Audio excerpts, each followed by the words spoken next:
శ్లోకం 3 యో మామజమనాదిం చ వేత్తి లోకమహేశ్వరం అసమ్మూఢః సమ్మర్తేషు సర్వపాపైః ప్రముచ్యతే. ఎవరైతే నన్ను జన్మ లేనివానిగా, ఆది లేనివానిగా మరియు సమస్త లోకాలకు అధిపతిగా గుర్తిస్తారో అటువంటి వారు మనుషులలో నిజమైన జ్ఞానులు. వారు మాత్రమే భ్రమల నుండి విముక్తులై తమ సమస్త పాపాల నుండి విడుదల పొందుతారు. భగవంతుని తత్వాన్ని నిజంగా తెలుసుకోవడం అంటే ఆయన శరీరంలాంటి సాధారణ మనిషి కాదని తెలుసుకోవడం, ఆయన కాలానికి లోబడి లేడని తెలుసుకోవడం, ఆయన సర్వానికి అధిపతని గ్రహించడం. ఇలా తెలుసుకున్నవాడికి మాయా భ్రమలు తొలగిపోతాయి.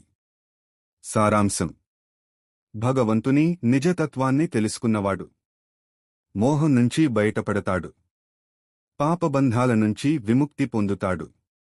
శ్లోకం 4 బుద్ధిర్జ్ఞానం సమ్మోహ క్షమా సత్యం దమః శమః సుఖం దుఃఖం భవోభావో భయం చాభయమేవ చ. వివేకం, జ్ఞానం, మోహం లేకపోవడం, క్షమ, సత్యం, ఇంద్రియ నిగ్రహం, మనో నిగ్రహం, సుఖం, దుఃఖం, జననం, మరణం, భయం మరియు అభయం, ఈ విభిన్న భావాలన్నీ నా నుండే, పరమాత్మ నుండే కలుగుతున్నాయి.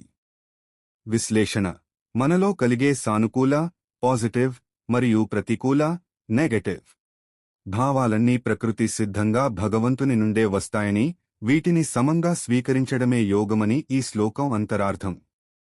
సారాంశం: మన బుద్ధి నుంచి భయం వరకు, మన సుఖం నుంచి దుఃఖం వరకు అన్నీ భగవంతుని నుంచే ఉద్భవించాయి.